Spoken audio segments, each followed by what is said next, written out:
DJ মামলায় অভিষেক বন্দ্যোপাধ্যায়কে রক্ষা কবচ দিল না হাইকোর্ট। কণ্ঠস্বরে নমুনা সংক্রান্ত মামলায় কার্যত হস্তক্ষেপই করল না আদালত। এদিকে এফআইআর খারিজের মামলা বিচারপতি সৌগত ভট্টাচার্যর এজলাসে বিচারাধীন রয়েছে। ফলে এই মামলা থেকে সরে দাঁড়ালেন বিচারপতি তীর্থঙ্কর ঘোষ। ফলে মামলাটি ফেরত যাবে হাইকোর্টে প্রধান বিচারপতির কাছে।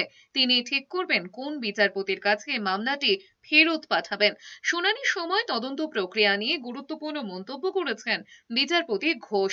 তার প্রশ্ন, তদন্তকারী সংস্থা কিভাবে তথ্য প্রমাণ সংগ্রহ করবে সেটা তাদের ব্যাপার, আদালত কেন সেই প্রক্রিয়ায় হস্তক্ষেপ করবে? সোমবার সওয়ালে অভিষেক বন্দ্যোপাধ্যায় আইনজীবীরা বলেছেন তার মক্কেল স্বীকার করে নিয়েছেন ওটি তার কণ্ঠস্বর। তারপরেও কেন নমুনা সংগ্রহ করা হবে?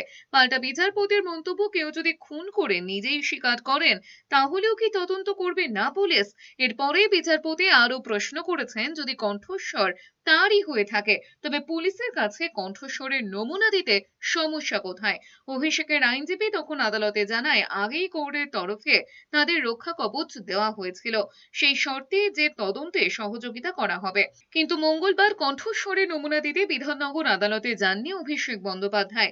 ফলে তদন্তকারী সংস্থায় অসহযোগিতার অভিযোগ তুলতে পারে। সেক্ষেত্রে মূল মামলায় রক্ষা কবচ খারিজের আবেদন করতে পারে কেন্দ্রীয় এজেন্সি।